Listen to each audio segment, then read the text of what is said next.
Iarabanao ny tokatrano manaraka ny meteo amin'izao fotoana izao ny sary azo avy amin'ny zana-bolana raha ny hitantsika amin'ny sary izao dia nalefaka aloha ny avaratra aza tamin'ity an'ity ary tombalana itoy hatramin'ny rapitso izay ny any amin'ny ilany andrefana kosa misy ny tsy fahamarina toerana amin'ny atmosfera indraindray ho ana faritra sasany ny any amin'ny tapany avaratra atsinanana kosa nefa dia misy hatrany izay ataontsika hoe vokatry ny varatra azy izay na ny orana malefaka mimorontsiraka avaratra atsinanany Madagasikara iny maripana ihany koa dia misy fidinana ny maripana ambany indrindra raha ho an'ny avoatany raha toka miakatra kosa zay ho an'ny ambony indrindra amin'ny rapitso sy ny andron'ny sabotsy fa ny alahady kosa indray dia miverina midina tsikelikely indray zay maripana zay satria dia mahazo vana tanteraka indray varatra aza ho an'ny ilany atsinanany Madagasikara iny raha ny toetry ny androntsika ary ho an'ny rapitso vao maraina dia isy ny tanivoraona any amin'ny faritra Analanjorofo sy ny faritra Sava mety iaina tanivoraona ihany koa ny any amin'ny morontsiraky ny faritra Diana sy ny tendrony avaratra amin'ny faritra Sofia mety ahitana tanivoraona ihany torak'izay ihany koa ny any amin'ny faritry Vatovavy Fitovonany Atsimo Antsinanana sy ny morontsiraky ny faritra Anosy mandraondraona ny andro ho an'ny ilany atsinanany faritra Vakinankaratra Moromanima Matsiatra Ambony ny any amin'ny faritra Orombe ary ny faritra Analamanga mandraona ihany koa ho an'ny morontsiraky ny faritry Melaky sy ny tanin'ny faritry Sofia mety arahina herika ho an'ny ilany atsinanany Sofia ny ambony kosa dia ny masoandro no ibatoerana raha ny rapitso tolakandro dia vinavinaina isy hatrany ny tanivoraona mandalo any amin'ny morontsiraky ny faritra Analanjorofo sy ny tapany avaratra amin'ny faritra atsinanana mandraona mety arahina tanivoraona ihany koa ny atan'ny faritry Melaky sy ny atan'ny faritra Atsimo Andrefana mandraondraona ny andro ny faritry Menabe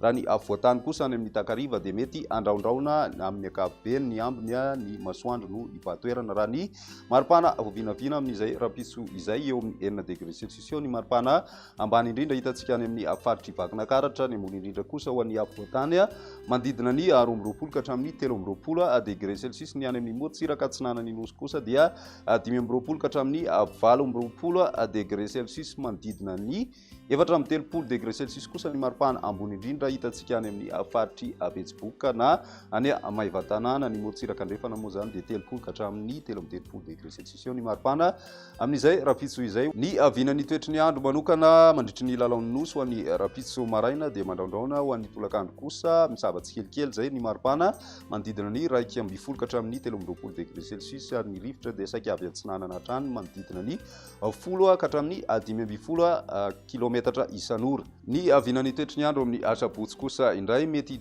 toy hatrany ny tandrivoraona any amin'ny morontsiraka avaratra atsinanany Nosy sy ny any amin'ny tendrony avaratra andrefany Madagasikara iny mety isy ny zavona vao maraina ho an'ny avoatany sy ny ilany andrefana amin'ny avoatany ary koa ny toerana avo moa zany tena mety isy an'izay ny any amin'ny atitan'ny faritry Melaky sy ny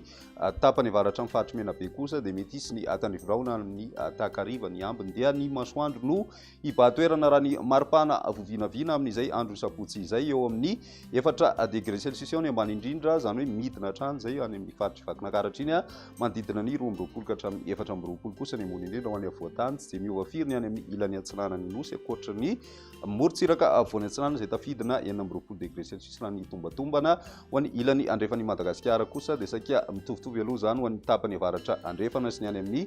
tapany atsimo andrefan'ny Madagasikara iny satria dia mahatratratra any amin'ny 430 degré celsius ny maripana voavinavina amin'izay raha ny avinan'ny toetry ny andro manokana makasika ny lalaon'ny Nosy raha hoe ny eto Antananarivo dia maina tanteraka aloha ny andro amin'ny maraina ary anjaka ny masoandro ho an'ny tolakandro kosa mety isy ny rahona vitsy mandalo ny maripana voavinavina dia 10 ka hatramin'ny 12 degré celsius ary ny rivotra dia manodidina ny 10 ka hatramin'ny 15 kilometatra isan'ora ary itsoka avy any atsinanana hatrany ny rivotra. Amaranantsika azy ny toetry ny andro ny androny alahady manomboka mahazovana ny varatra azy indrindra amin'ny tapakandro hariva vokany dia mety anorana ny morontsiraka atsinanany Nosy iray manontolo mandraona arahina herika kosa amin'ny alina ho an'ny ilany atsinanany avoatany ary maina tanteraka ny andro any amin'ny ilany andrefan'ny Madagasikara iray manontolo iny ny maripana voavinavina amin'izay andro ny alahady izay hatrany dia manodidina ny 20 ka hatramin'ny 13 ny maripana ho an'ny avoatany misy vidinana izay ho an'ny faritra Analamanga midina ihany koa izay ho an'ny morontsiraka avoany atsinanana sy ny any amin'ny tapany atsimo atsinanany Nosy ho an'ny morontsiraka andrefana sy ny any atsimo kosa dia manodidina ny 130 ka hatramin'ny 430 degré celsius ny maripana ambony indrindra voavinavina amin'izay andro ny alahady izay ny vinany toetry ny andro mahakasika ny lalaon'ny nosy amin'ny maraina dia andraona mitsitokotoko ny amin'ny akabeny eto Antananarivo fa ny tapakandro ariva kosa mandraona izay mety arahina herika any amin'ny takariva any ho any zany ny maripana midina 20 degré celsius ny ambony indrindra ary ny rivotra ihany koa dia misy fiakarana kely ny tsiokin'ny rivotra izay na ny amafin-drivotra satria dia manodidina ny 30 kilometatra isan'ora amin'ny tapakandro arivo. Izay ny meteo tamin'ny tian'io tia raha pisy ilay fotoana manaraka veloma.